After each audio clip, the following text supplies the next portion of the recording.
परमेश्वर को दास सबको जय मसीह की। मैं प्रोफेट बजिंदर सिंह आप सबका स्वागत करता हूं और परमेश्वर का दास होने के नाते आप सबको आशीष देता हूं कि पवित्र आत्मा आपकी जिंदगियों में 100 गुना बरकत दे।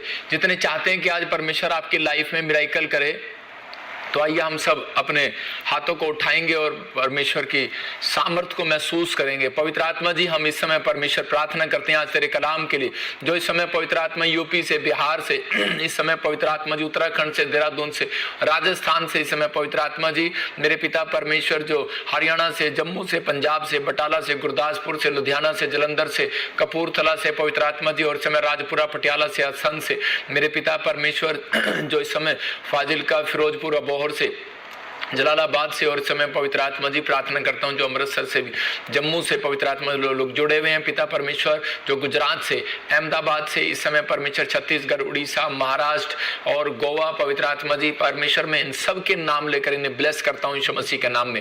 जितने आमीन बोल रहे हैं वो ब्लेस हो रहे हैं यीशु मसीह के नाम में। और इसी समय जो हाथ उठा रहे हैं उनके जीवन में आज से तरक्की होने पाए, आशीष आने पाए। पवित्र आत्मा जी मैं प्रार्थना करता हूं मेरे पिता परमेश्वर, आज इस समय पवित्र आत्मा तेरा नाम ऊंचा हो और तेरी ब्लेसिंग उतरे यीशु मसीह के नाम में। और इसी समय पवित्र आत्मा जी प्रार्थना करता हूं जो नेपाल से मुझे देख रहे हैं, जिस समय ऑस्ट्रेलिया, कनाडा से, यूके से, इंग्लैंड से, इसी समय पवित्र आत्मा जी प्रार्थना करता हूं इटली, और इसी समय पवित्र आत्मा जी हांगकांग से, सिंगापुर, मलेशिया से, यूएसए से, मैं हर एक जन को इस समय ब्लेस करता हूं यीशु मसीह के नाम में। जो पाकिस्तान से भी देख रहा है ब्लेस करता हूं यीशु मसीह के नाम में। मेरे प्रभु इंडिया के हर कोने से जो देख रहे हैं इसी समय परमेश्वर आज नजात पाने पाए, आशीष पाने पाए, आज बंधन टूटने पाए, और सच में पवित्र आत्मा ये हनी मीटिंग आज इनके जीवन में खुशियां लेकर आए यीशु मसीह के नाम में, आमीन। कितने लोग चाहते हैं कि आज की मीटिंग मेरे लिए आशीष को लेकर आए? अगर आप चाहते हैं कि पवित्र आत्मा आपके जीवन में आशीषें दे तो आपको तैयार रहना है पवित्र आत्मा से आशीष लेने के लिए। प्रभु का आत्मा बहुत सारे लोगों के जीवन में कार्य करता है। जो अभी पास्टर रितु ने और पास्टर मीनू ने बताया अभी के बहुत सारे लोग जो हैं, जो लोग जुड़े हुए हैं, वो लोग जो प्रार्थना करते हैं, जो संडे चर्च आते हैं, जो लोग सुसमाचार को सुनाते हैं, और जो लोग प्रभु के काम के लिए तैयार रहते हैं, परमेश्वर उन्हें आशीष देता है। क्योंकि आज का हमारा टॉपिक है सुसमाचार की ताकत। आपने अगर अब तक भी आपके लाइफ में कोई अब तक ताकत नहीं है, लेकिन मैं आपको बताना चाहता हूं कि हो सकता है कि ताकत किस चीज की, कह रहा वो पावर किस चीज की। जब गॉस्पेल की पावर आती है तो उसके बाद कहता है कि बहुत सारे बंधन टूट जाते हैं। बहुत सारे लोगों के जीवन में ताकत नहीं है, बिजनेस में कमाई करने की ताकत नहीं है, धन की ताकत नहीं है आपके हाथों में। कह रहा है कि आप खाना बनाते हैं या फिर आप मेहनत करते हैं, मजदूरी करते हैं, लेकिन आपको शरीर में, बॉडी में पावर की जरूरत पड़ती है। ऐसे ही जब आप भोजन लेते हैं तो उसी समय आपके जीवन में पावर आती है और आप उसी समय काम करने के लिए जाते हैं। लेकिन सबसे बड़ी बात आपके माइंड को, आपके हार्ट को और आपके मन को, आपके विचारों को कहते हैं कि एक स्पिरिचुअल पावर की जरूरत है, सुपर नेचुरल पावर की जरूरत है।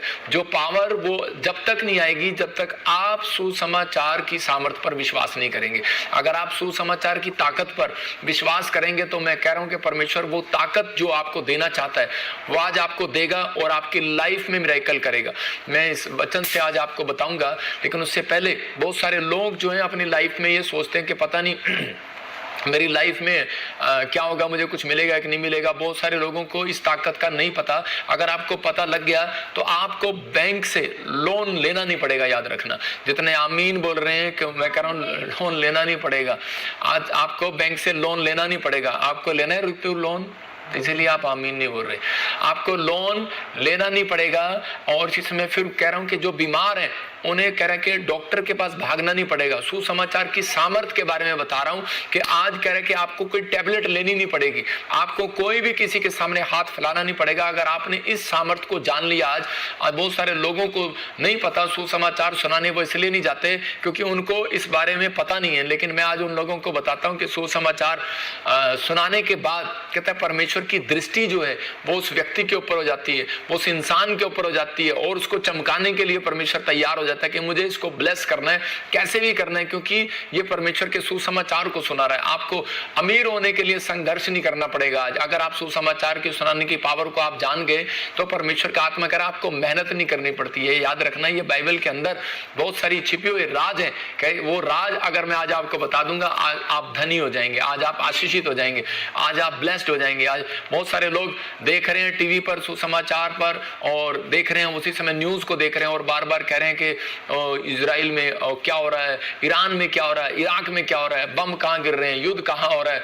मैं उन लोगों को बताना चाहता हूं कि आप इधर उधर ढूंढ रहे हैं कि अंत समय आएगा, अंत समय में ऐसा होगा, आप न्यूज में सुन रहे हैं, लेकिन यीशु मसीह तो पहले से कह चुका मत्ती की किताब में कि आप उसको ढूंढो, जो आना चाहता है उसको ढूंढो, जो वो बता रहा है कि सुसमाचार क्या है। उसने पहले से इस बाइबल के अंदर लिख दिया कि अंत समय में ऐसे होगा कि दुर्घटनाएं घटेंगी, भूकंप आएंगे, अकाल आएंगे, बीमारियां आएंगी, समस्या आएंगी, और देश देश जाति जाति पर चढ़ाई करेगा और लड़ाइयाँ होंगी आपस में। लेकिन फिर लिखा करा कि लेकिन तुम घबरा ना जाना। लेकिन वो किसके लिए? जो सुसमाचार सुनाते हैं उनके लिए बात कर रहा है। हर व्यक्ति को घबराने के बचाने के लिए नहीं आएगा यीशु मसीह। उनको आएगा करा जो सुसमाचार की पावर को जान लेगा, जो सुसमाचार की पावर को समझ लेगा।